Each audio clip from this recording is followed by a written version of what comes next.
Hello, everyone, wherever you are in the world. I'm Stephen Salyer, the President and Chief Executive Officer of Salzburg Global Seminar, and your host for this edition of Designs on the Future. For the first time this year, I come to you live from newly reopened Schloss Leopoldskron, our home in Salzburg, and from here inside Max Reinhardt's office, just next to the library. I'm delighted to introduce today's conversation on how will diversity make a difference.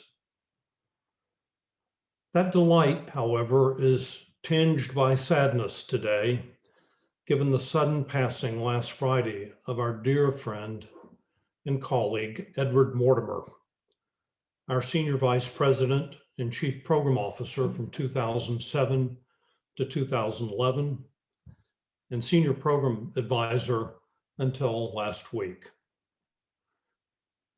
Edward shared and shaped our passion for bringing diverse voices to the table as we seek solutions to daunting global problems. We dedicate tonight's program to his memory and hope the spirit of his intellect and boundless generosity will inform our conversation. It was here at Schloss Leopoldskron in 1947 that our three founders implemented the audacious idea of bringing together previously bitter enemies to bridge post-war divides and seek a shared vision for the future. Over 7 decades, our programs have expanded to include 40,000 fellows from 180 countries, representing diverse experiences, outlooks, and ideas. Salzburg Global believes that engaging difference in nationality, race, gender, faith, age, and culture, as well as experiences and ideas, cause us to consider new possibilities. It is at the intersection of difference that innovation blooms. Diversity forces us to reach beyond monocultural complacency. This idea is embedded in every Salzburg Global program. We strive to be international, inclusive, interdisciplinary, and intergenerational.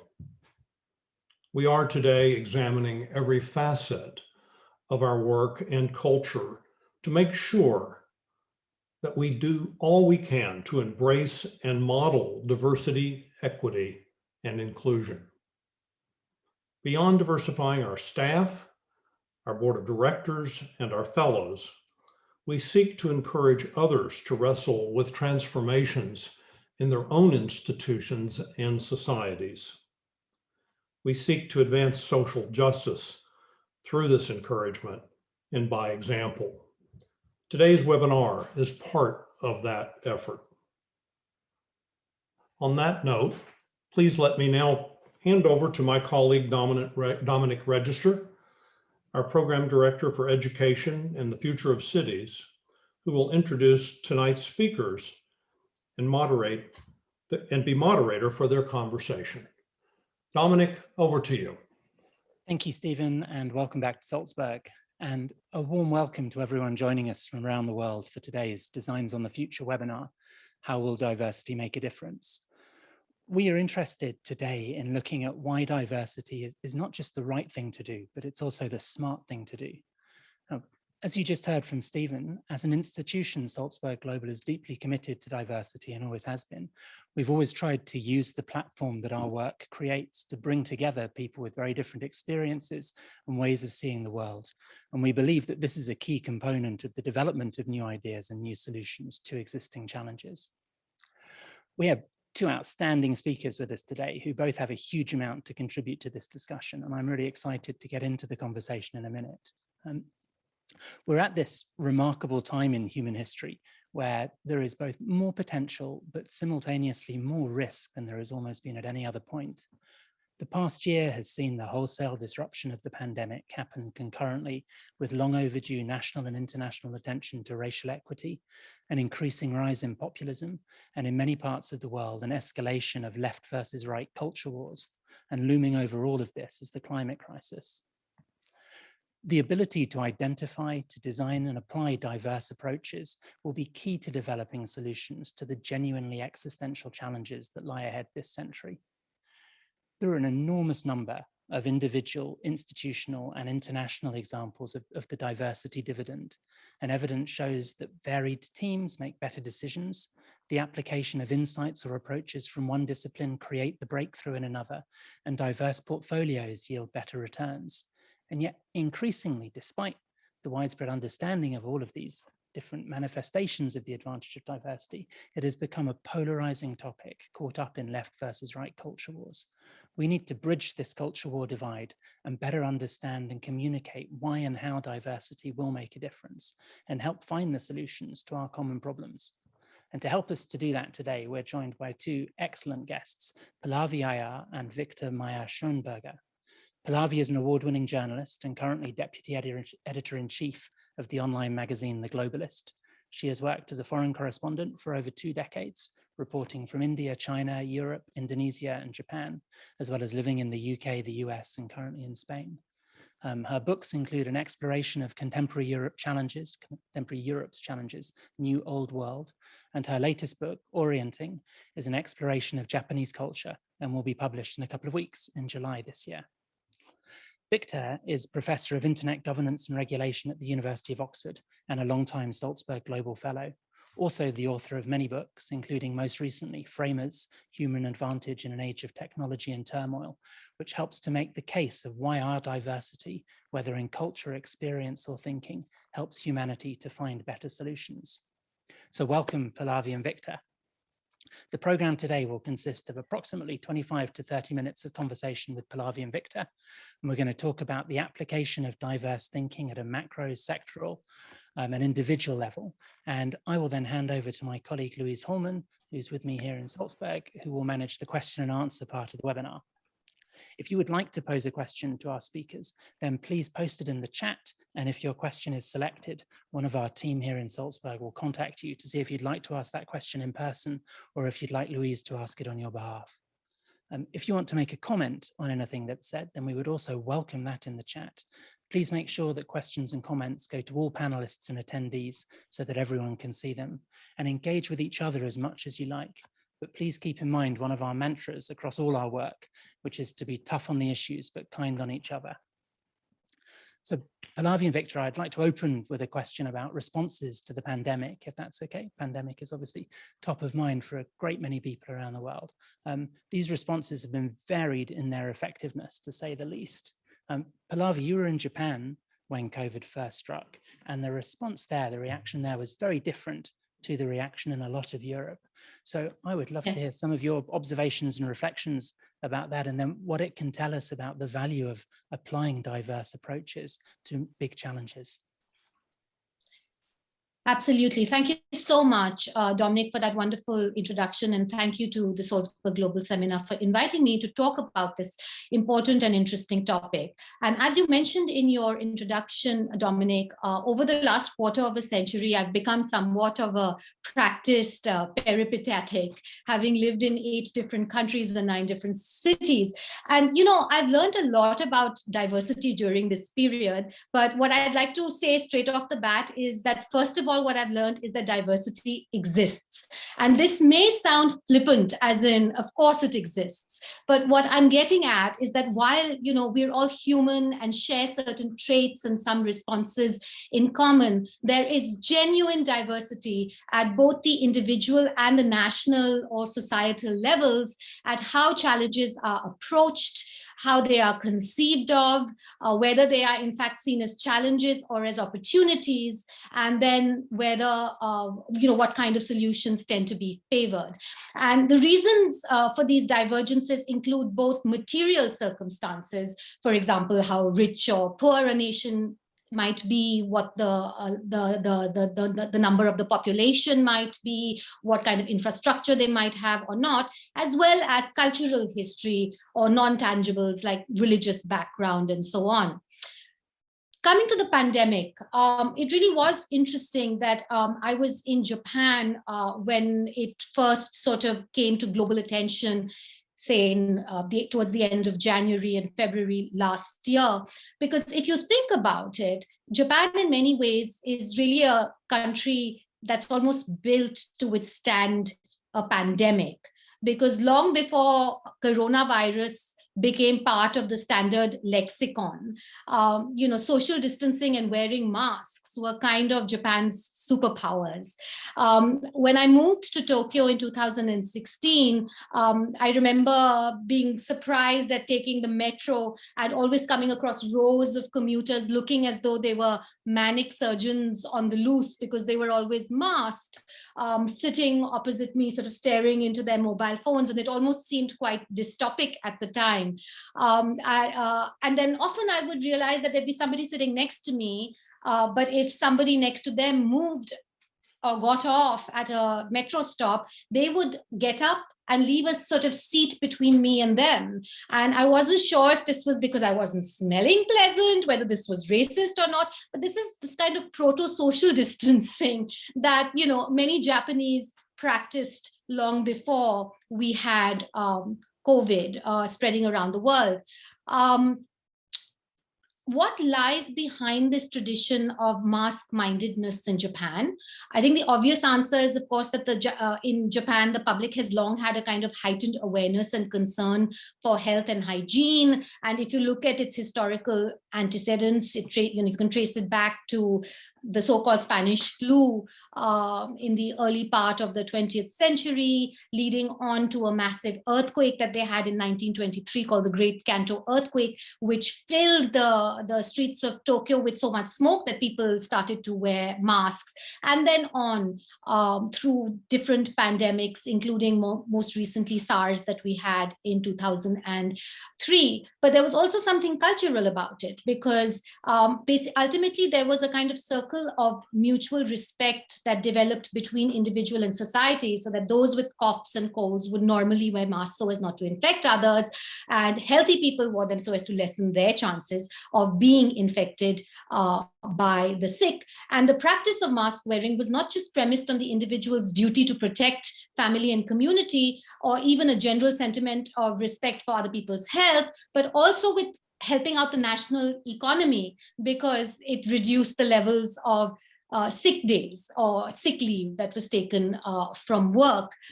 It was interesting because in the early weeks, the WHO had said that mask wearing did not really help very much. And my husband was working in one of the delegations, a European Union delegation, and his boss was from Germany. And she actually told the people who were employed at the delegation from Japan, the local staff, not to wear masks when they would come in wearing masks, because this was scary and frightening and actually made you feel panicked when there was no reason to panic. And, I just remember both my husband and me thinking at the time that there was a lot of hubris involved over here, because this was a classic example of diversity of culture, what was common in Japan, being kind of blocked out by a certain mindset that did not sort of open up enough to take that on board. And then we've of course now seen mask wearing becoming something that is somewhat of a global phenomenon. And there were so many other examples. I mean, the very fact that the emergency that was imposed in Japan and has in fact is still imposed in parts of Japan is a completely voluntary emergency. It sounds like an oxymoron, but the emergency is not backed by any legal means of coercions. It merely authorizes the governors of the concerned cities and prefectures to request people and businesses to comply with social distancing guidelines, and it wholly relies on peer pressure and a kind of culture of conformism to succeed, which was so different, if I compared it to, for example, in India, where when we had our massive lockdowns, we had these horrific scenes of police actually out on the road with sticks, beating people who were not complying with regulations. Yeah, I mean, in recent years, Japan has been sort of derided for its ostensible inability to develop out-of-the-box thinking. But while conformism and respect for hierarchy might not be the most prized characteristics in the contemporary economic paradigm, these sort of old-fashioned traits ended up being just what the doctor ordered to fight a pandemic. Thank you. I think it's really interesting because there's also the kind of population density vector into that, and the kind of the culture that's grown up around mask wearing pre-COVID, which is both about your own responsibility to society and then also what you can do to look after yourself. And we're seeing those now slowly become more understood and practiced around the world, I think, those two cultural vectors. Yes. Victor, I'd love to bring you in at this point, because in your book Framers, you talk a lot about the importance of mental models as a way of helping explore other possibilities. And I think Pallavi's example there of how if we'd had more mental models available around, for example, personal protection, as well as thinking about protecting society, the way in which the pandemic unfolded could have been very different. So we'd love to hear some of your reflections and a bit about the book, if that's okay. Absolutely, Dominic. Thank you very much. I'd like to build on what Pallavi so eloquently just laid out in front of us. The truth is, of course, that we all think in mental models, in frames, in mental frames that we have in our mind. These frames are representations of reality. They somehow simplify reality a bit, but we use them in order to understand and to make sense of the world that we live in. And so when you look at the pandemic, you look at countries that have been ravaged by SARS before, like Japan, or take other countries in the Asia Pacific area. They looked at the COVID virus and said, oh God, this could be SARS. Similarly, their neighbors like New Zealand looked at it and said, this could be SARS. And so we need to absolutely have a quick lockdown and try to eradicate the virus as quickly as we can. On the other hand, the UK, Boris Johnson famously looked at the COVID virus and said, gosh, this is like the sniffles. We can't do much about it. We have to just mitigate the immediate effects and get through with it. In a way, these were different frames, the SARS frame, if you want, and the sniffles frame. And therefore, built on these frames, these mental frames, came different solutions to the problem. One was eradication in New Zealand, and one was mitigation in Great Britain. So about a year ago, in June of 2020, New Zealand was actually COVID-free. And at that time, the UK hit record numbers of COVID infections. Everybody had the same data pretty much at that time, but it was a different perspective that led them to different decisions. And that shows the power of these mental models, of these different frames that we bring to bear on reality and that influence our decision-making. And what is now so interesting and so important is to understand that that research has shown over the last 10 or 15 years, relatively recent research in the cognitive sciences, that the more frames we have and the better we are able to work with these cognitive frames, the different perspectives, if you want, the better we are able to come up with better solutions, more and better options to decisions that we face. And that goes beyond our individual decision-making and spreads towards organizations and towards society at large. So in that sense, diversity, as you said, Dominic, at the beginning, isn't just the right thing to do. It is actually the better thing to do. So if you were advising, this is a question to both of you really, if you were advising heads of state, with the benefit of hindsight of what we know now about how some responses, but also in terms of preparation for future challenges on an analogous scale, to COVID, but obviously different in nature. What kind of practical advice could you give about the application of what you've just been describing, Victor? I'd like to hark back to a historical example, and that is the Cuban Missile Crisis in the early 1960s. When the Cuban Missile Crisis started, and it was discovered that the Soviet Union was shipping nuclear missiles to Cuba, all the military decision makers around President Kennedy suggested the conventional solutions, that is a massive military attack on Cuba. It was the kind of obvious option. But Kennedy, who had been burned before in the Pay of Biggs disaster, he understood that it was important to have a diversity of options available on the table. So he encouraged a lot of the junior folks in the government, in the White House, to join the discussion and to come up with unorthodox ideas.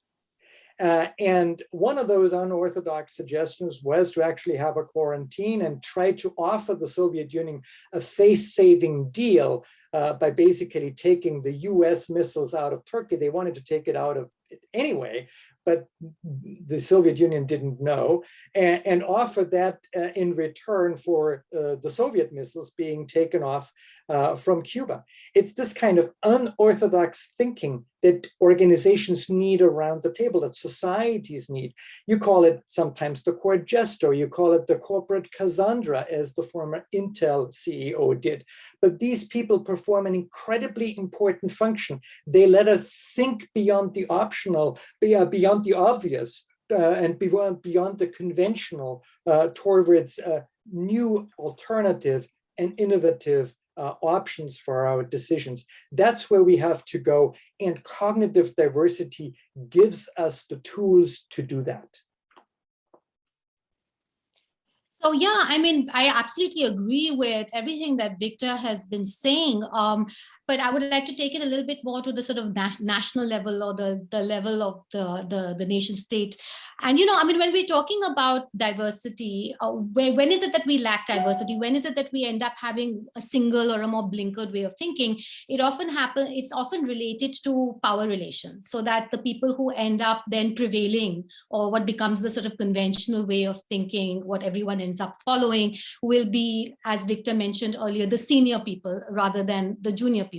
In the past, it would often be men rather than women. And I think at the level of nation states, it's often been the sort of rich, developed world. And the rich, developed world has sort of thought it has all the answers, and it has very little to learn from poorer parts of the world, which it sees basically as irredeemable in many ways.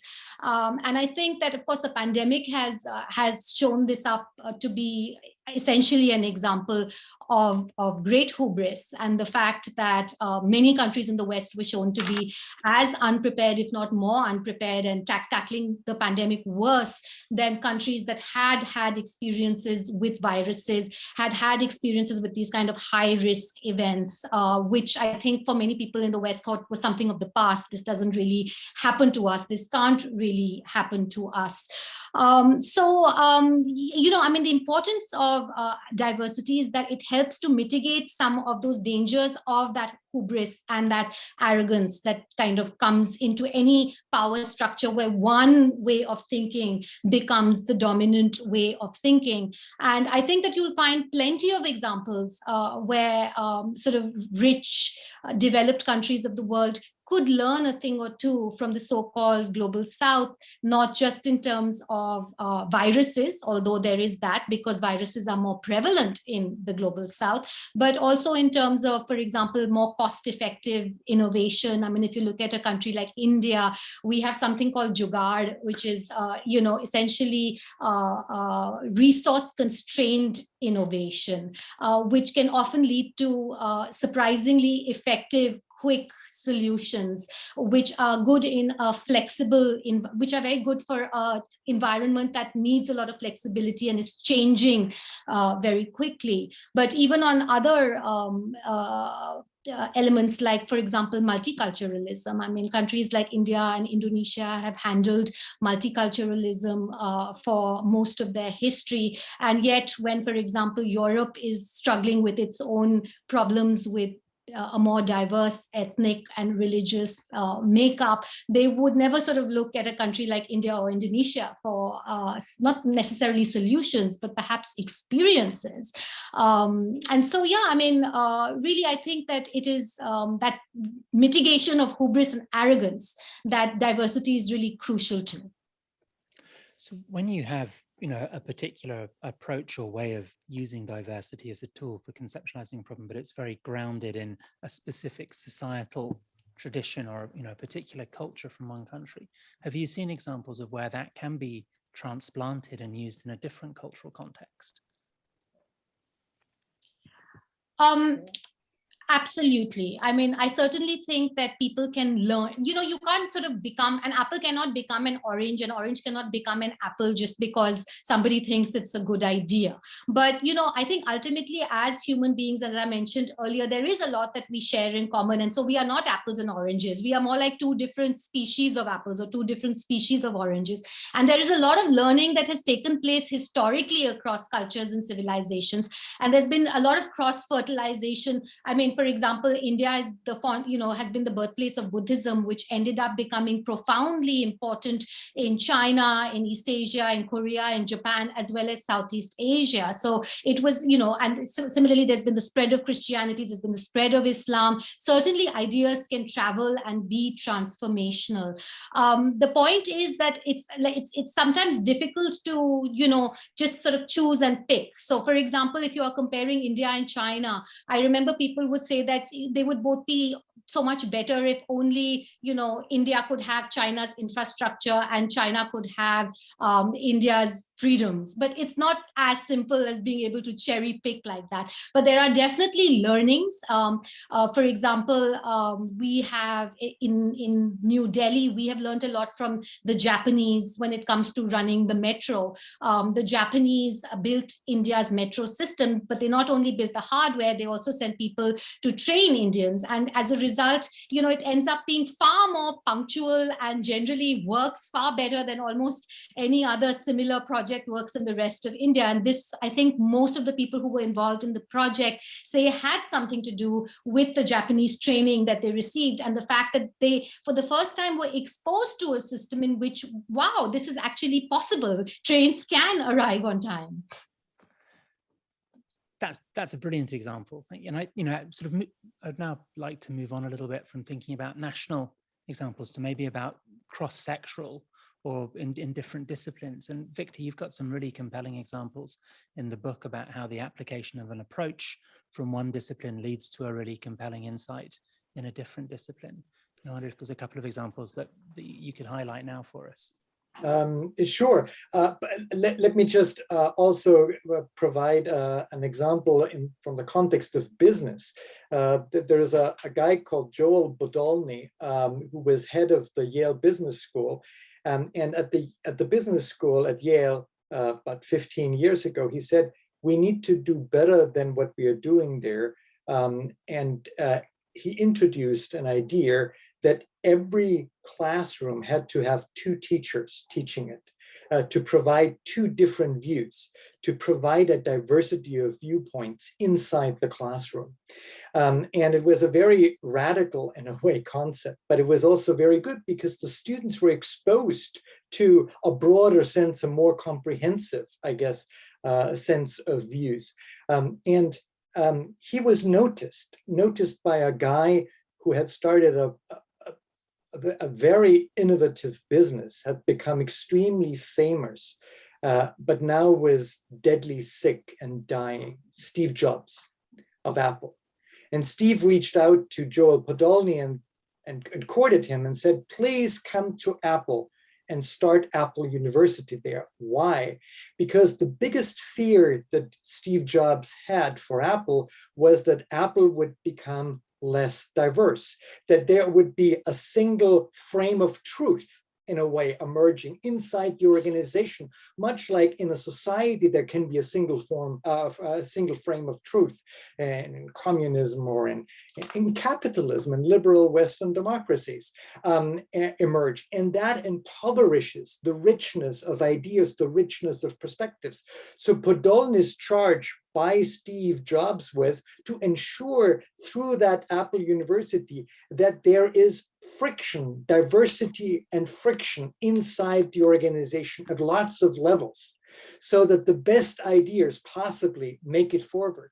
It's very interesting because normally large organizations focus on scale. They focus on the ability to become more efficient and therefore to get rid of the grease in the machinery and take out the grease in the cogs and wheels. While Steve Jobs actually wanted to add sand into the machinery in order to facilitate better decisions to be made.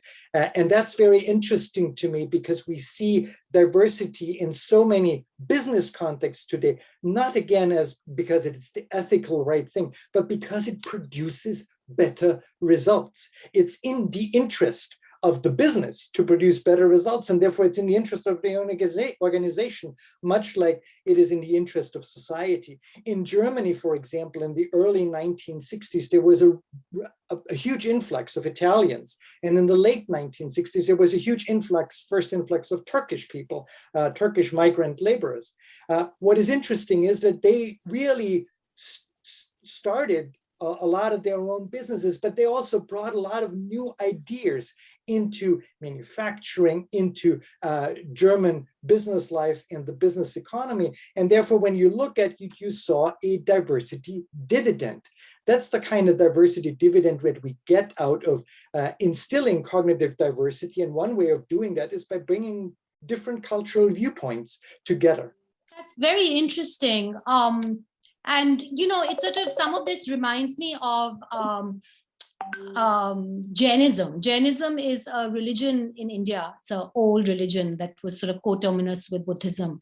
And there was in Jain epistemology, sorry to sound so philosophical, but they were talking about how do we know the truth? Yeah, because when we're talking about diversity, I think what we're really getting at is the fact that there is no one approach that is the right approach, because there is no one truth, and that ultimately we all end up having partial views of truth. And this is what Jainism, the epistemology in Jainism was all about. And it gives the analogy of a bunch of blind men who are asked to describe what an elephant is like. And they all touch different parts of the elephant and of course come up with completely different answers. So you have somebody saying, oh, an elephant is like a tree trunk because they happen to have felt the elephant's foot. And somebody else says, oh, it's like a rat because they felt the tail. Somebody else says it's like a serpent because they felt the trunk. So, I think ultimately, if you're looking at it at the macro level, that is when I've lived in so many different countries, and so many different countries have different approaches. And I feel like, this one has got this right, but perhaps that a little bit wrong. And ultimately, at the macro level, it becomes very important for the world, I think, to have this diversity of approaches, because I can't imagine one in which everybody was, say, just like the Japanese, or one in which, say, everybody was just like the Indians. It would be a complete disaster. The whole point of diversity is kind of bringing a balance to discussions, bringing a balance to our conceptions of what the right way forward is. It is to bring equilibrium and sort of correctives when things start going off kilter. And I think we see this, of course, at the national level and in boardrooms, as Victor has pointed out, and indeed in families, between siblings and parents, that we all have different points of views. And that's ultimately, we bring it together to have something that's more wholesome and more balanced. But something I would like to ask Victor, and also it's a question that bothers me, is that while we all appreciate diversity, including within families, sometimes we do want a certain amount of coherence. And if you have too much diversity, it can also lead to incoherence. So, how do we kind of find that equilibrium between having a diversity of voices, but that diversity not becoming a cacophony in which you can't hear anybody? So I was wondering if Victor might have something to say about that. Sure do. Dominic, do you mind if I take No, of this course, on? that'd be perfect. Sure. The problem, as Pallavi, you alluded to already, is the single frame of truth. If that single frame of truth takes over, and that single frame of truth is not just becoming dominant, there is a pernicious element to it, and that is it begins to deny the existence of other frames, of other perspectives, of other viewpoints. So basically, coming to a consensus is not a bad thing. But there should be diversity in order to come to a consensus. Let me give you an example from the business world. When teams work together, of course, they can, and particularly diverse teams, can achieve a lot. The problem, though, is when you give a diverse team a particular task to do, they often arrive at a consensus decision relatively quickly. And oftentimes it's a conventional choice that they come up with. So as research has shown, it's better to take the team members and have them work individually for some time so that they can formulate their own perspective and their own view and begin to work with it before you bring them together. When you bring them together, then these different views crash with each other. There is real friction and there's some cost, there's real discussion going on. But what will emerge is less a conventional approach and oftentimes a more innovative one. So teams and diverse teams are great, but let individuals work first on the problem for a little bit before you bring them into teams. That's a kind of interesting twist, if you want. And what it shows is that the consensus at the end isn't a bad thing, but it cannot deny the existence of the perspectives. And the problem then for a consensus society or consensus organization isn't that we want to reach a decision, if we want to reach a consensus. The problem is if we take the consensus and then make a gospel out of it and create an organization or create a society that only accepts this gospel. I suppose, Victor, one of the things that's needed to prevent diversity from becoming a cacophony, the question that originally posed to you, was figuring out a kind of set of basic rules that everyone can play by so that they can agree to disagree on everything except for the rules that adjudicate those disagreements. And that's, I think, that that's like when you say the devil lies in the detail. That is the sort of tricky bit in coming up with those rules of engagement often. But it's interesting what you were saying about coalitions. Me being a government person, again, whenever you say coalitions, I start thinking of coalition governments. And this also reminded me of, again, China and India, and how often, China comes across as the stronger country because it has a more authoritative leadership that can take decisions quickly and implement them. Whereas India often has these coalition governments and has to take on board many, many opinions, and almost nothing ever seems to get done. And therefore, a lot of decisions are much more delayed compared to China. But there is, of course, this argument that ultimately there is greater strength because you are carrying everybody on board towards the ultimate goals. Whereas in another system where you might have one authoritarian leader who is making up the rules, it can often end up being a bit like a pressure cooker. It looks on the top like everything's going fine, but there's a lot that's boiling within and has not got vent. And so that ultimately that system can sometimes be more fragile than the system that on the surface looks more fragile because it has more diversity and plurality and therefore is slower than the other one. That's true. And at the same time, what's really interesting is that if we have a particular frame, a particular perspective on reality, oftentimes that perspective tends to be more malleable and more flexible than we think, more adaptable than we think. So sometimes we unnecessarily, almost artificially constrain ourselves in the options we see and the alternatives that are available.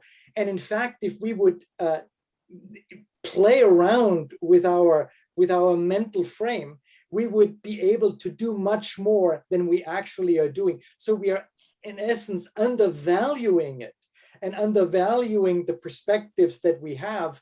I would therefore encourage people not just to be radical and throw their perspective out and switch to a different perspective, but also to understand that a particular perspective can actually be played with. You know, it's like photographers who have a camera, but who can still play with the telescopic lens, the aperture, with the time for a photo to take, and so forth. So, I mean, I think something I take away from what you're saying is also like that we all have these frames. To some extent, we can switch these frames, probably not completely, but what we can work on is at least being aware of what frame we have and why we have that frame. And just that gives us a certain flexibility. And I have, time and again come across exactly what you've been saying in my daily experiences as a kind of Indian reporter in countries where most of the foreign correspondents have been from Western countries. And as a result, their frame of reference has been very different from my frame of reference, so that when we have been looking at exactly the same phenomenon or reporting the same story, we have ended up with very different interpretations of it because of what frame we are applying to it. And this whole thing has made me very aware of my own frames as a result. Just to give a very quick example here, because I am aware of the time, the traffic in China, in Beijing. I remember that most Westerners would always complain so much about it. This was about 20 years ago, and talk about how the traffic jams were terrible and how the Chinese never obeyed traffic rules, and they would always cut in the wrong lane, and groan and moan about it. And then every time I had an Indian coming to visit me in China, the first thing that they would do looking out of the car window as we drove in from the airport was, oh my God, the Chinese are such disciplined drivers. They always stick to their lanes.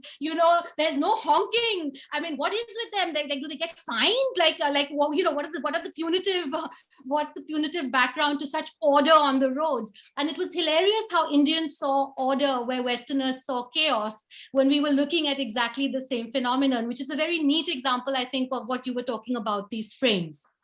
Or think, Pallavi, think about the online bookstores, for example. When Amazon came to India, they were shocked that Flipkart kind of outsmarted them. But what Flipkart did right was to understand that you need to have a working payment system. And if you don't have credit cards widely spread out, you basically need to have a way by which people can pay for their orders in a very simple and straightforward way. And that payment on delivery was just a business genius. The way it was going to be in India. Yeah.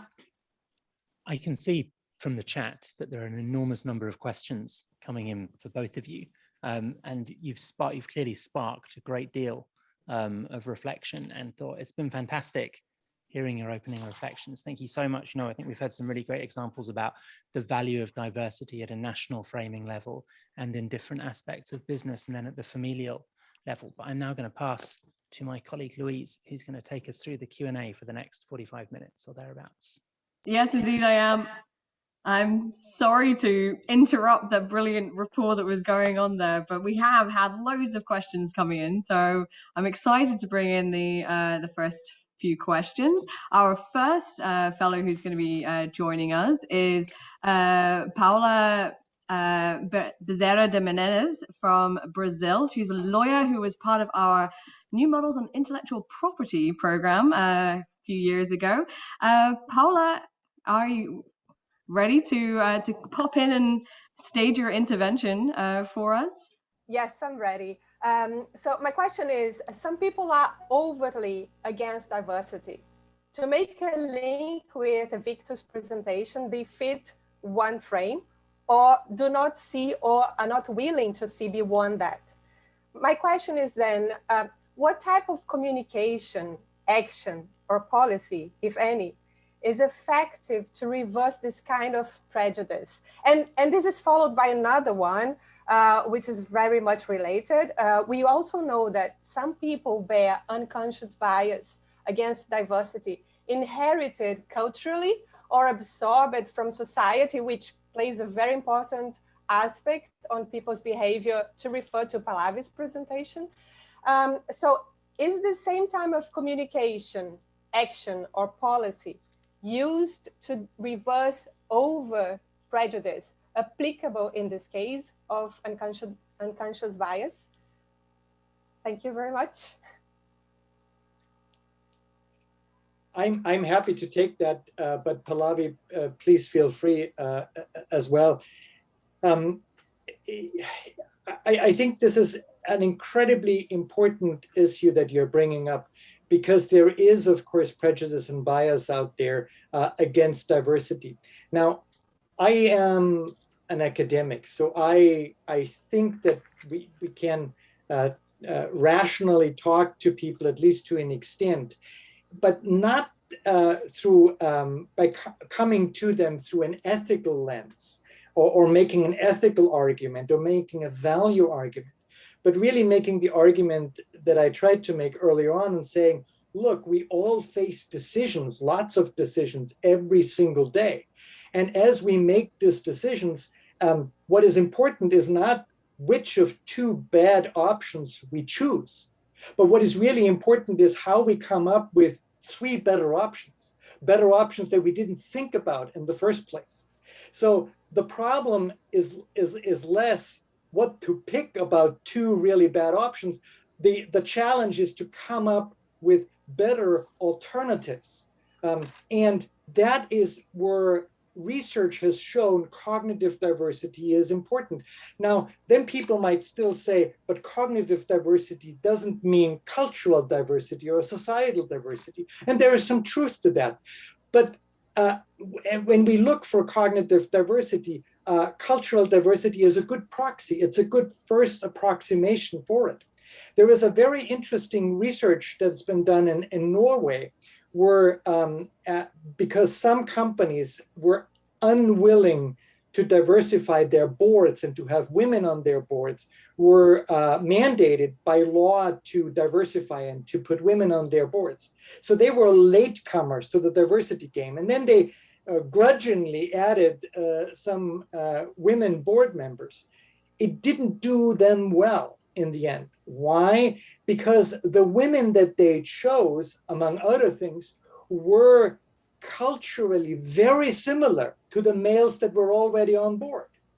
And so they didn't get enough of a diversity dividend out of it just by adding more people from the other gender.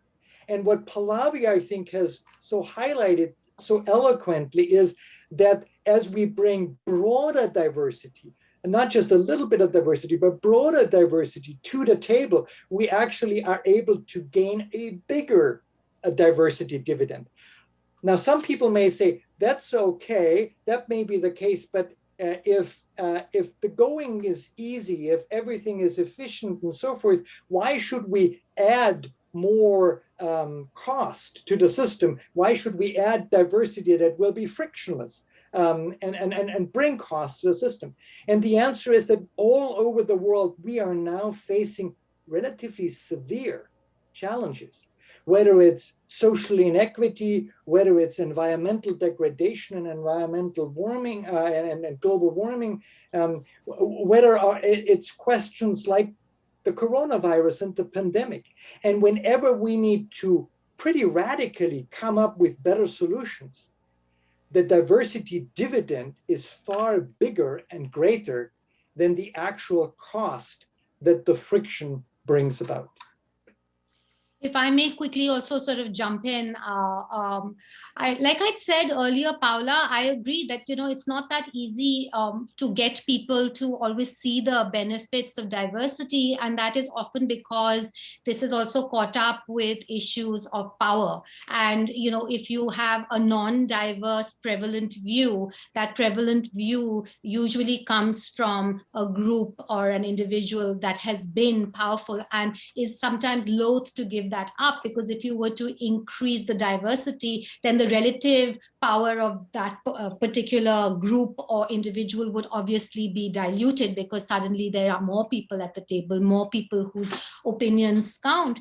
And so, you know, it's not as easy as just sort of, like Victor said earlier, like appealing to people's ethical or moral compasses. I think often that to get to the place where we can start demonstrating, for example, the economic benefits of diversity, we also have to have a sort of long political trajectory of these different diverse groups that have been denied their place at the table, actually demanding that place at the table. And, you know, whether you look at women or religious minorities or sexual minorities, I mean, we're increasingly seeing that as they become more mainstreamed, there's a lot that they have to contribute, and there's a lot for everybody to learn from everybody. But to get to that point is not as simple as just, saying that diversity is good. There has been a fight for it, and I think that that fight needs to also continue. It's a political struggle at one level as well. Yeah, I agree entirely. Thank you very much. Thank you very much, Paula.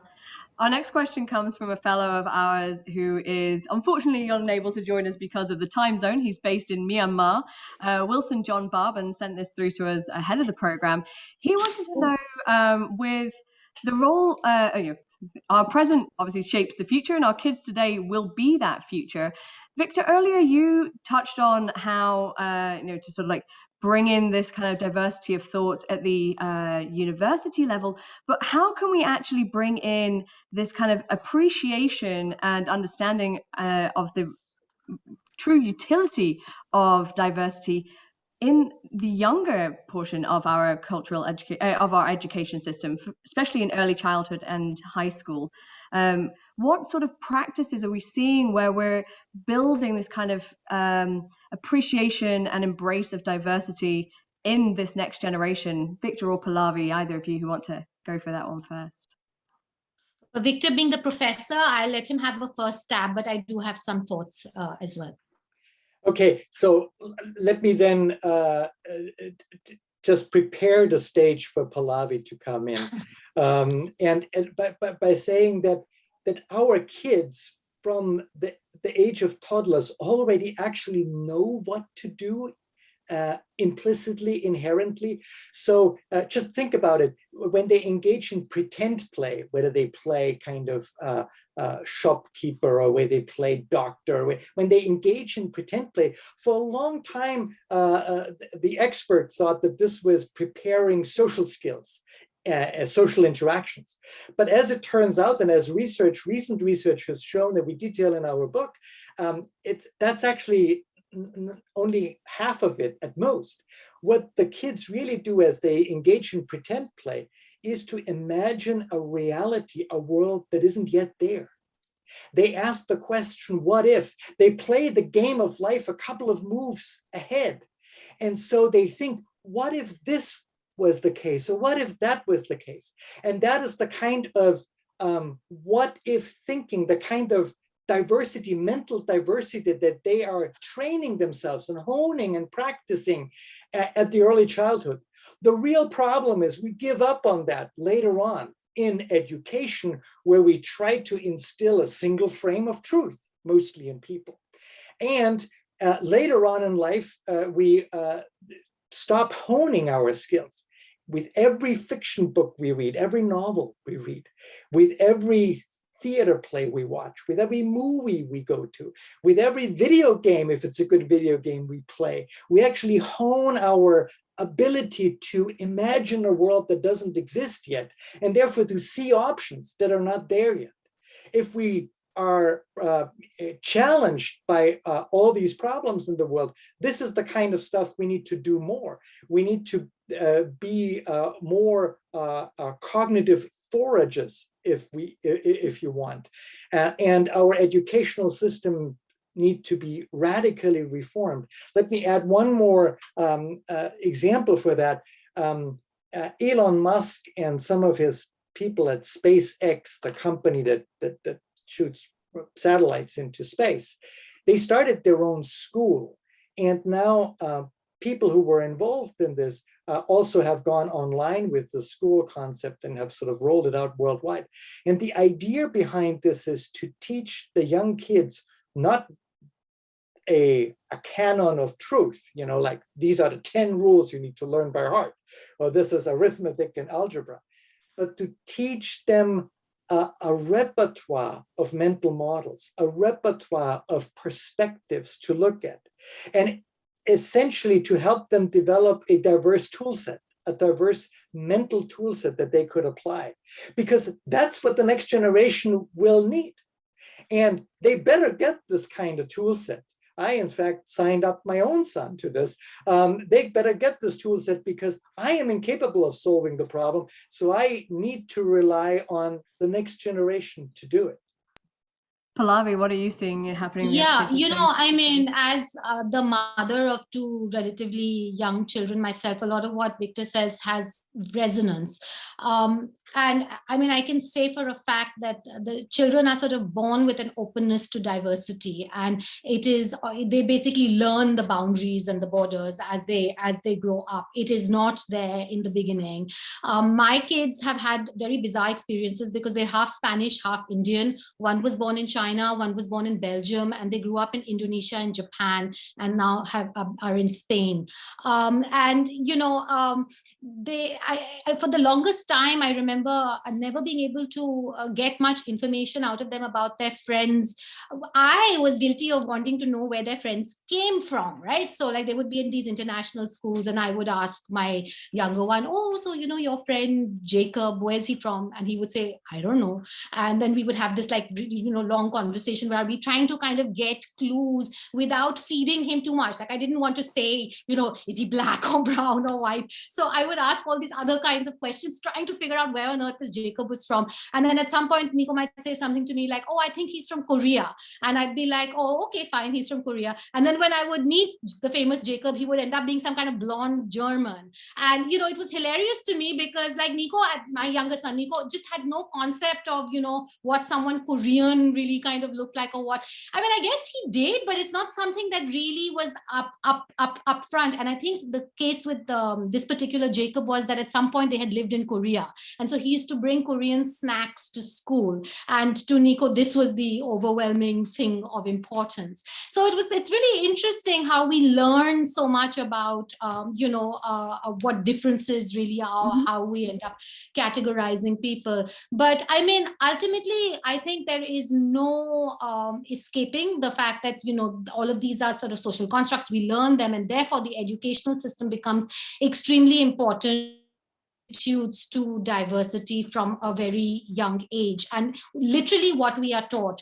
And I mean, I come from a country where when I was growing up, we were taught very much about the importance of you know, our syncretic past, the fact that India was a Hindu and a Muslim and a Christian country. And I lived in New Delhi, but our most famous monuments had been built by the Mughal, by emperors from the Mughal Empire who were Muslims.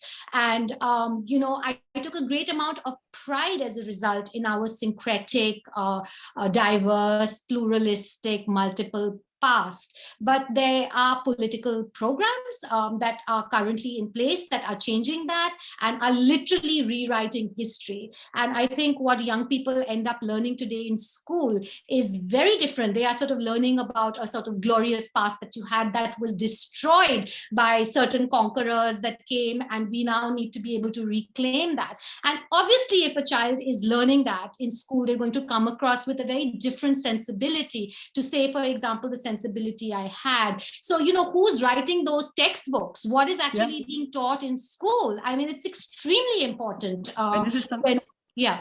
I was like, this is a worrying trend in multiple different countries. Multiple countries, yes. This rewriting and revisionism of our history. Our next fellow that I want to bring in is from our Young Cultural Innovators Forum. He's based here in Salzburg. David Grethen is an author, creator, and a marketing innovator. David, over to you to ask your question. Yeah, thanks a lot. Everyone can hear and see me? sense. Beautiful. Well, thanks first for thanks a lot to the speakers. This was enlightening. Hugely enjoyed it and learned a lot tonight, and also for the education of my young toddler.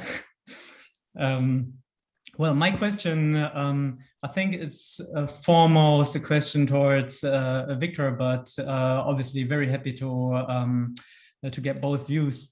It's about the AI factor in diversity.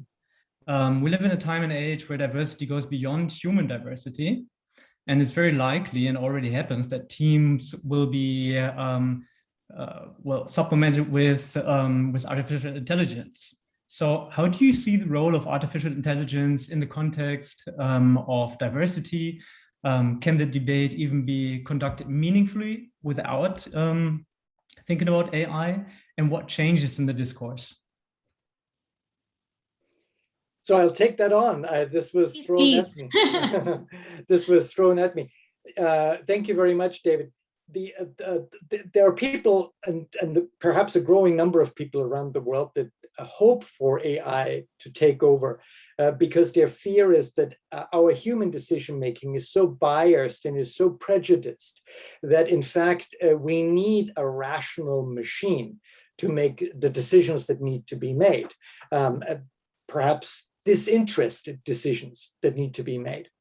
But let's hark back to what I perhaps mentioned a little earlier, and that is the real power in decision-making isn't to pick one of two bad options. The real power in decision-making is to come up with the right diverse menu of innovative, new, unconventional options to pick from. You know, for example, I used the example of SpaceX earlier on. SpaceX is now the dominant player in the satellite rocket satellite business. Why? Because the old conventional style of looking at rockets was to build a rocket, put a satellite on top, and shoot the satellite into space with the rocket, and then have the rocket disintegrate. That's incredibly wasteful and unsustainable. And SpaceX came here and said, you know, we can do differently. Now, why did nobody else have that idea? Actually, people did have the idea before. NASA was playing around with it, but realized that the computer and sensor technology in the 1960s wasn't good enough. So what they did was basically to add wings to the rocket and created the space shuttle. Now, that was neither fish nor fowl, wasn't good enough, and therefore wasn't successful in the end. SpaceX was successful because by the early 2000s, they looked at computer and sensor technology and said, this has changed now. We can revisit this. This constraint that constrained our thinking before is no longer prevalent. And so there is a new option available. And that option is one that we can follow. The same, by the way, with Tesla, the same, by the way, with Spotify. You know, everybody was thinking about buying songs and downloading them. When Spotify looked at it and said, you know what? People don't want to buy songs and download them. People want to listen to them. Music is about experience. And so we create a service that's all about experience, regardless of where a song is or who owns a song or not. And they could, because there was now broadband internet available in a lot of the nations or markets that they were targeting. So in sum, the one thing that AI can't do isn't decision-making. Decision-making is something that AI can do incredibly well. But what AI can't really do is to come up with innovative enough decision options. This is where our brain, the human mind, really excels if we do it right.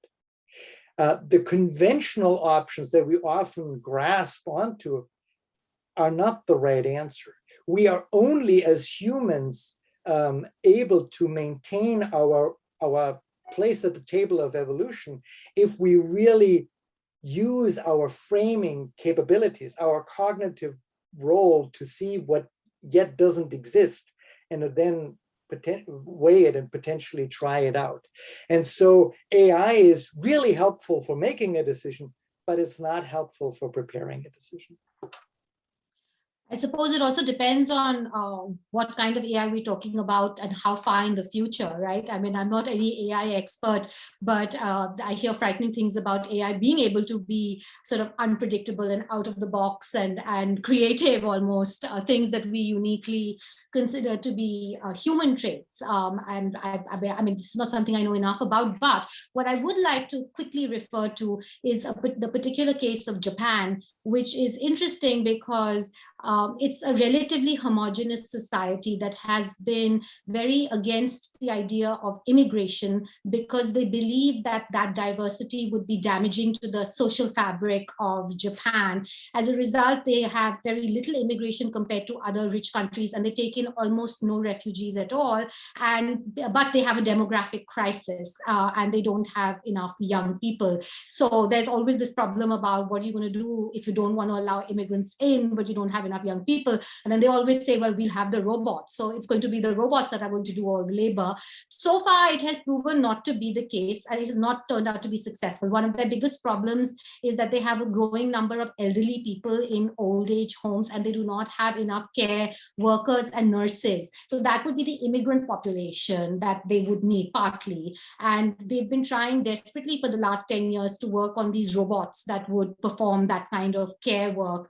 And it's been proven time and time again that the actual people concerned, the old people, much prefer a human being to the robot when it comes to the caregiving.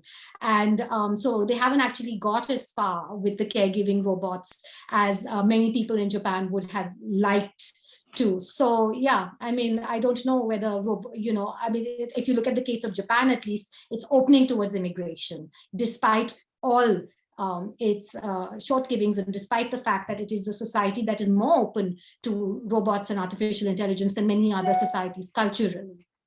Indeed, and there are limitations to relying on AI. I mean, humans are still required to program these, whether it's algorithms in the first place. And if we don't have... Luis, what about when robots start programming robots? Hopefully we're not there yet. But, you know, as Victor said, we need diverse frames in the first place. And if we have people who are all from the same sort of background with the same framing in the first place, coding any of these kind of algorithms, building this AI, then the AI is not going to be smart enough. We've seen problems with this with face recognition software on phones not being able to recognize people of certain ethnicities. We see this in sentencing of minorities in America through algorithm-driven sentencing programs. So we still need the human input to be diverse in order to have AI that can even be helpful to us. David, I'm afraid we have another question coming in now. So thank you very much for your intervention. Our next question comes from one of our fellows from our LGBT forum. Tamara is a politician and lawyer in Venezuela. Here we have Tamara, live from Venezuela. Thank you so much. Passing over to you now, Tamara. Hello. So nice to see you, Louisa, and see the show. And thank you very much for this opportunity. What I would like to ask, it's about strategizing with regard to this global movement in order to invisibilize and make illegal LGBTI people. The most recent example, it's the anti-LGBTI law from Hungary, but it has also been adopted in Russia and other former Soviet Union countries. But at the same time, in the United States, you have 38 states in which Republican deputies have filed anti-trans laws. And in 6 states of the United States, they have adopted some of these laws. In this moment, you see a global movement of the so-called anti-trans radical feminists who say that the recognition of transgender people will invisibilize women, and are denying the concept of gender itself. And the situation is that, for instance, in the past 3 weeks, in Ghana and in Senegal, in Ghana, 2 trans girls were condemned to 5 years in jail for attempt of homosexuality, and 7 or 8 LGBTI activists of Senegal had been put in jail in the past week. So what you see is that there is a global movement that it's trying to invisibilize and make illegal to talk about diversity, and particularly sexual diversity in various environments. What do you think would be innovative ways to try to attack these attacks, or be proactive and not reactive with regard to those attacks? Well, I mean, again, like really no expert on this, so I'm not sure that I am the right person to be talking about it, but it's something that I spoke about earlier, about how, you know, when we're talking about diversity, it is inextricably tied up to power, and how we've historically had large numbers of minorities of different kinds, whether it is gender or sexuality or religion or ethnicity, that have been left out of the conversation. And I was talking about how important it is to bring them into the conversation, but the fact that just asking nicely often is not what ends up leading to results. And therefore there is a struggle, and there is a kind of demand and a story and a narrative that needs to build. And I think we are at that moment right now with the LGBTQ community, which is sort of, it's a much more mainstream struggle today than it was 10 or 15 years ago, even in countries like India. And, you know, small steps are being taken. But like, just as, I think the important thing is that everybody continues to try to have multiple frames and continues to try to have a certain amount of empathy for each other.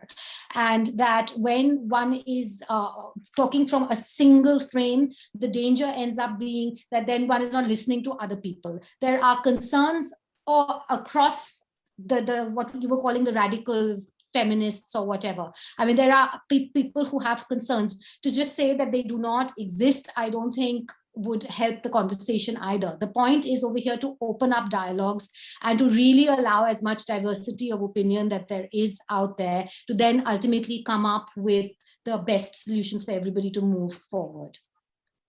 It's really interesting in the U.S. context. In the early 2000s, the gay marriage movement was facing a kind of problem because they couldn't break through a ceiling in opinion polls about how many people were in favor of gay marriage. And so they were strategizing, and they were doing all kinds of polling and focus group and deep thinking.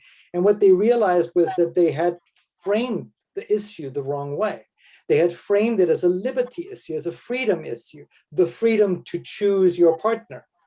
When that didn't somehow stick, so they looked at a different way, and they chose the marriage equality frame. Look at it as an equality and love kind of framing, saying that basically we should be able to love and to marry and to be together and to stay in a stable relationship, whoever that other person is.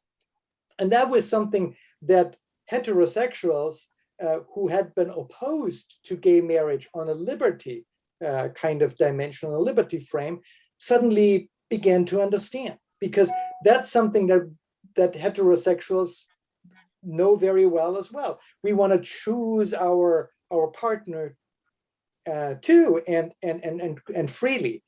And that helped the gay marriage movement to break through that threshold and to gain in the opinion polls to the extent that a majority of people in the United States that for a very long time had been very conservative in their views changed their views and said, actually, we should have gay marriage.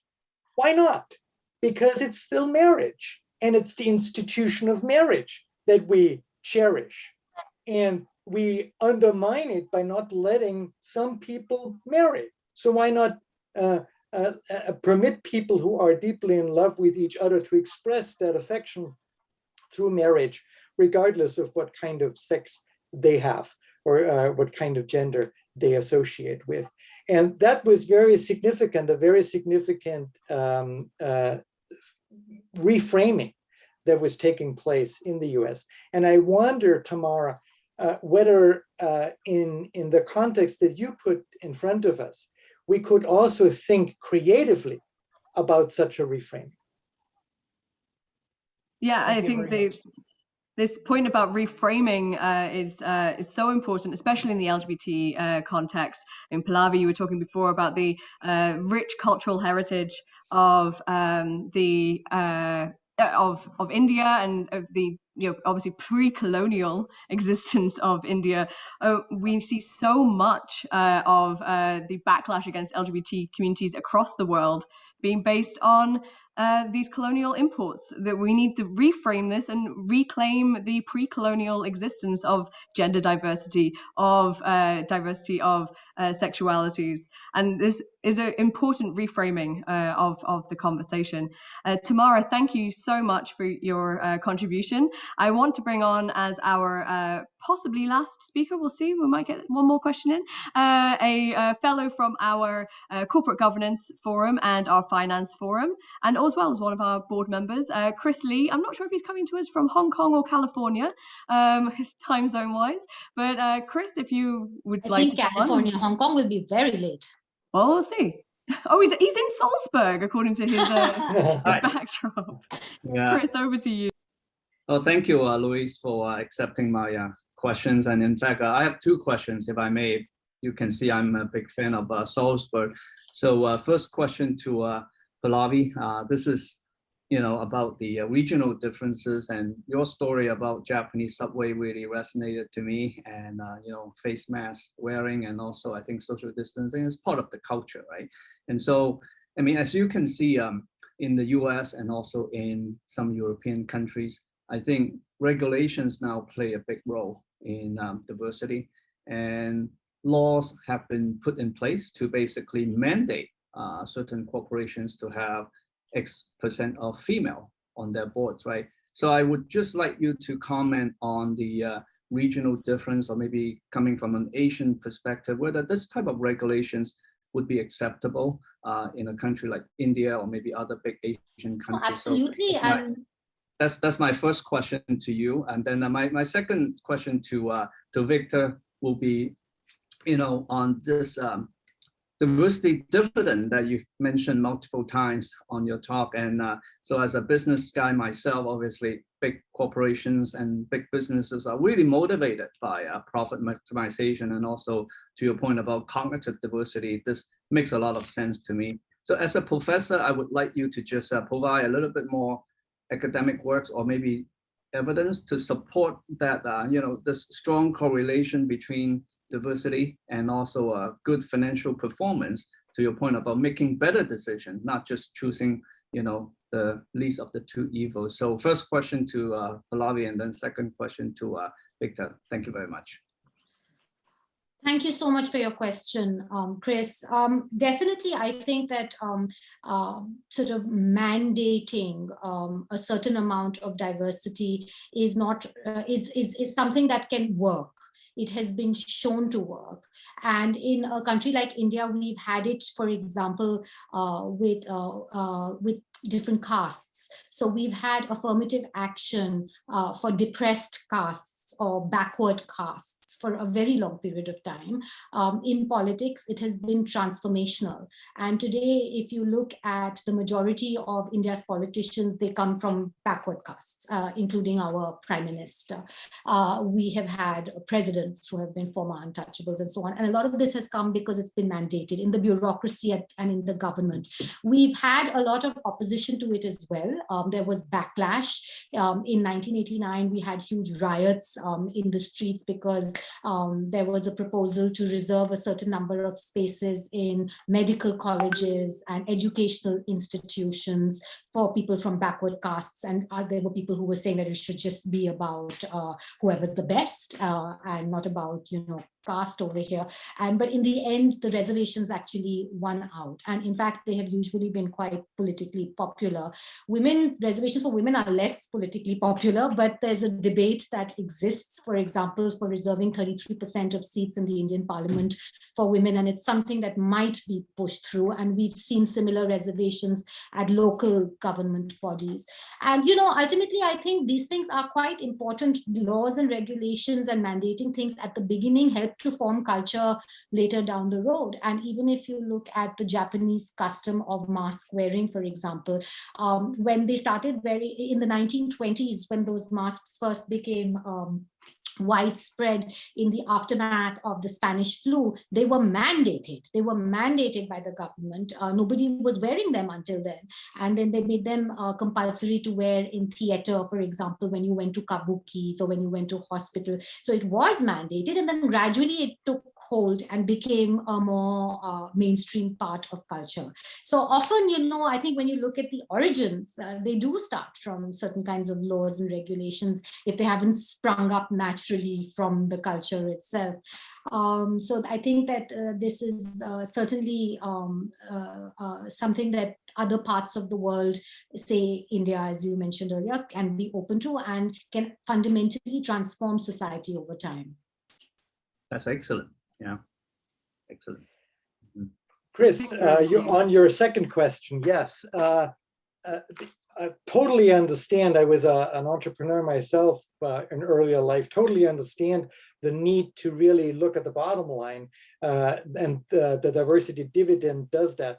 Now, there is research and I mentioned that diversity in teams has positive effects. But when we look more closely, of course, it is true.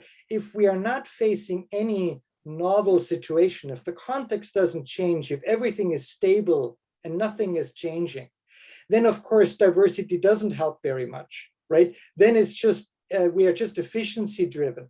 We're just doing the same thing, but perhaps a little more efficiently. If diversity really is most powerful as we face new challenges, as the context changes, as we need to make some very significant changes in the direction of our thinking, of the strategy of an organization. And in that sense, it is more important, if you want, when we have radical innovation in the Schumpeterian sense, when we face new challenges. Our argument that my colleagues in the book and I are making is we are living in these kind of times. We are not living in particularly quiet times where nothing changes. We are living in times where a lot of things change. And what does nature do when a lot of things change? It doesn't bank on monoculture. On the contrary, it tries 1,000 flowers in order to have the one flower that eventually will find its evolutionary niche and survive. That's what nature does when it is challenged. And that is the kind of dividend that we are getting. Annelies Saxenian, a researcher, a professor at the University of Berkeley, has looked at that and compared Route 128 in the Boston area and Silicon Valley. Route 28 was very innovative early on, but lost all of its innovation because it didn't have diversity. And Silicon Valley in the 1960s and 70s and the 80s had a lot of cultural diversity. It lost it in the last 10 or 15 years.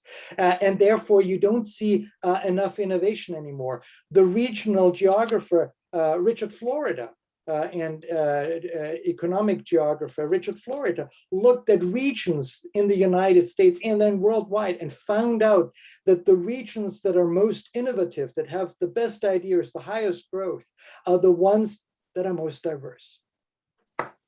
Yeah, Victor, that's very good evidence because, I was a student at Berkeley, and Annelies Saxenian is a very well-known person on campus. So thank you for that piece of very convincing evidence. So over to you, Louise. Thank you. Thank you, and thank you, Chris, for your questions. I'm going to hand back over to my colleague Dominic, who's been listening to all of your points, and he has some final comments for us, and also some takeaways for you guys as well. Pass over. Thanks, Louise. What I'd really like to do actually is start by asking the two of you for your key takeaways from the discussion. So we've got about 6 minutes left for this, but you've been in the thick a bit. We'd love to get what Victor, maybe we could go to you first and then to Pallavi. Your number one takeaway from this whole discussion and thinking about future conversations. Well, Dominic, my number one takeaway is that we didn't have much discussion about the fact that diversity is important and that diversity is crucial for our survival, perhaps as a species. So this is really interesting. And it's interesting because oftentimes the diversity question is being framed as a political question, that diversity is aligned with the left against the right or something like that. Nothing could be further from the truth. The diversity question actually is orthogonal to any political spectrum. You can have tendencies for single frames of truth on the left, and you can have them on the right. You have the culture wars on the left, perhaps, and you have the sort of populist movements on the right.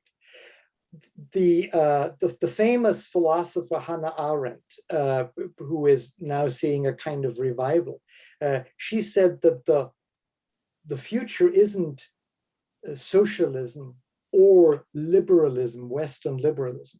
The future is a pluralism of Standpunkte, of standpoints, of viewpoints. And so what she was advocating was essentially a diversity of frames or a pluralism of frames. And I was surprised by the fact that this seemed pretty much accepted among the audience. And it speaks to the long legacy of the Salzburg seminar, because the Salzburg seminar has brought different people from different perspectives together for many decades. And these people then, by engaging with each other, realize the value that diversity and pluralism provides. And so in a way, they have already been converted. And now as we discuss diversity, I'm basically preaching to the choir here.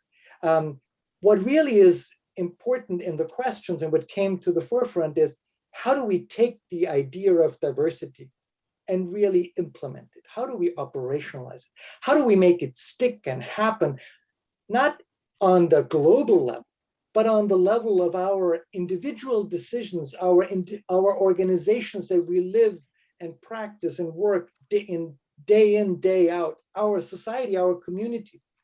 That's the kind of questions that we face. And these are incredibly important and incredibly good questions. And I was so glad that we could tackle at least some of them. And I hope we have the opportunity one way or the other to talk more about that. Thank you. And thank you for your kind words about us as an institution. And I think, your observation is really valid, because when we started the whole conversation, we were thinking about how do we, the diversity, not just as the right thing to do ethically, but also as the smart thing to do. And it has an application in multiple different contexts, irrespective of your starting point. Pallavi, final thoughts and key takeaways. Final thoughts. I think to some extent, I guess it is that diversity is really, it's a fact, it's not a choice. And I think what we really need is for countries and for people to kind of give up the illusion that if only everywhere else was just like itself, the world would be a better place. I mean, we believe in biodiversity. We must also believe in the diversity of ideas. In science, in history, in literature, homogeneity has never led to anything interesting. It's always been in diversity where the action takes place. And I think we're already seeing a kind of reality in which maintaining the illusion that diversity is a choice is becoming difficult. We need to be polytheistic in our outlook and get rid of this idea that one size fits all, because it is a genuinely multipolar world today. And, we are not seeing everyone becoming more similar. We are actually seeing the rise of many different kinds of nations in the world. And we're not all going to suddenly share all the same values and, start being exactly the same. So what does one do? I think the way forward is really for everyone to figure out how to benefit from this diversity. And as I said earlier, by kind of agreeing on the rules for disagreement, as it were, on agreeing on the rules of engagement. And one last thing is, of course, the most vexing question, which we have not solved because it's not something that's easy to solve, but I think it's something that everyone who's attended today needs to think about, and we all need to take away from today's discussion, and that is about how to move beyond preaching to the choir, as Victor pointed out. This conversation is about like-minded people, and so we're actually not debating the very basics, but there is still a lot of people who will not accept the premises that we have based the conversation on, and I think it becomes very important to figure out how to reach out to those people. And I hope that's something that all of us can take away from today, just a question and begin to think about. The advocacy for diversity as a tool rather than a moral position, I think, which has hopefully contributed to that. So thank you, both of you, enormously for your time and sharing your expertise. Victor Mayer-Schönberger's book, Framers, is out now. Pallavi Iyer has a book coming out in a couple of weeks about her experiences in Japan. Pallavi also has a fabulous newsletter that you can find on her website called Global Jigsaw, which explores many of these issues. So thank you both sincerely for being with us today and sharing this. I'd also like to very quickly extend thanks to my Salzburg Global colleagues who've been part of this webinar. So Stephen for your introductions and Louise for the Q&A, and then working behind the scenes, Oscar and Antonia. For everyone who's been on the call, thank you so much for your time and attention, and also to all of you who asked questions and posed questions in the chat. It made it a really rich and lively and interactive debate. If you'd registered for the webinar, then you will receive the recording of it in the next couple of days, and you're welcome to share that with colleagues who you think might be interested in this. If you're interested in getting advance notification of future webinars in the Designs on the Future series or other aspects of Salzburg Global's work, then follow us on Twitter. You can find us on Facebook, or you can sign up for our newsletter through our website, and Antonia has posted the link to that in the chat recently. The next Designs on the Future session will be in September. We're taking a break over the summer, but the next one will be in September, and will in many ways build on this one, and will focus on diversity and next generation leadership in public policy. So we very much hope to see all of you there. Thank you ever so much for your time and attention today, and wish you all the very best for the rest of the day.